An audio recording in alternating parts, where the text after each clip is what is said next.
دكتور ناصر لان عندي فاصل باختصار على السريع لو سمحت. كل ما تراه بالكويت مصطنع. كل اللي تشوف هذا كذب. الكويت يفترض ما تعاني اطلاقا.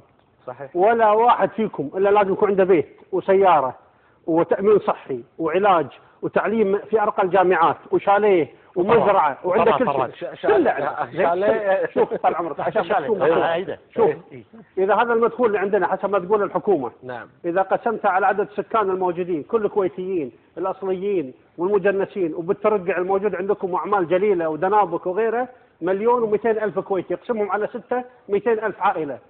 قول حق الكويتيين ما بيشوف واحد منكم يداوم، انت وزوجتك وعيالك. نفس بروناي يعني. خل بروناي على الاقل شغالين هو يعني كمثل احسن منا ما يقولون يفعلون. زين كل الكويتيين يصيرون 200,000 عائله مضروبه ب6 يعني 1,200,000 كويتي. اعط كل عائله 2000 دينار بالشهر، يعني 400 مليون بالشهر، يعني 4800 مليون دينار بالسنه، 5 مليار من مدخول 36 مليار دينار. ما عندك مشكله بهذا. تكلم عن البيوت 100,000 منزل، قيمة البيت 100,000 دينار. نعم. 3 طوابق وسرداب 400 متر مؤسس بالكامل، عليه تأمين 12 سنة. نعم. 22 نموذج يكلفك 10 مليارات دينار. تتكلم عن العلاج هم أقول كذابين. ميزانية من وزارة الصحة 1,240 مليون، التأمين الصحي يكلفهم بين 170 إلى 210 ملايين دينار، لحد 10,000 دينار انت مأمن على الشعب الكويتي. على الشعب الكويتي كله. كل عم بكره تبيكم 200 مليون. بالعلاج بالخارج ما نبي منك لا الحكومه ولا شيخ ولا عضو مجتمع. 300 مليون 400 مليون ونخلص. التعليم مجانا الى ما بعد الدكتوراه، بس بشرط تنجح، ما اذا ما نجحت تدفع.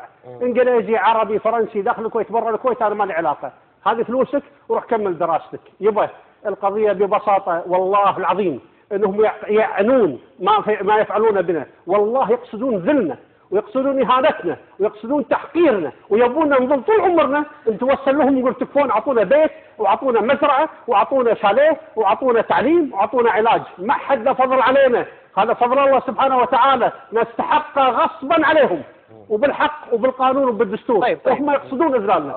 ابو محمد احنا الكلام هذا كلام نظري عملي واتحدث.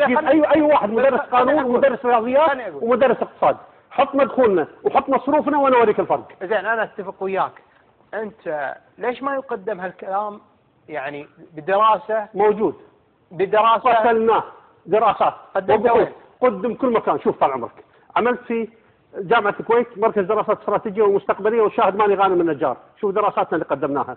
برنامج اعاده هيكله القوى العامه للجهاز التنفيذي للدوله. نعم. قدمناها عن طريق محطات التلفزيون والاذاعه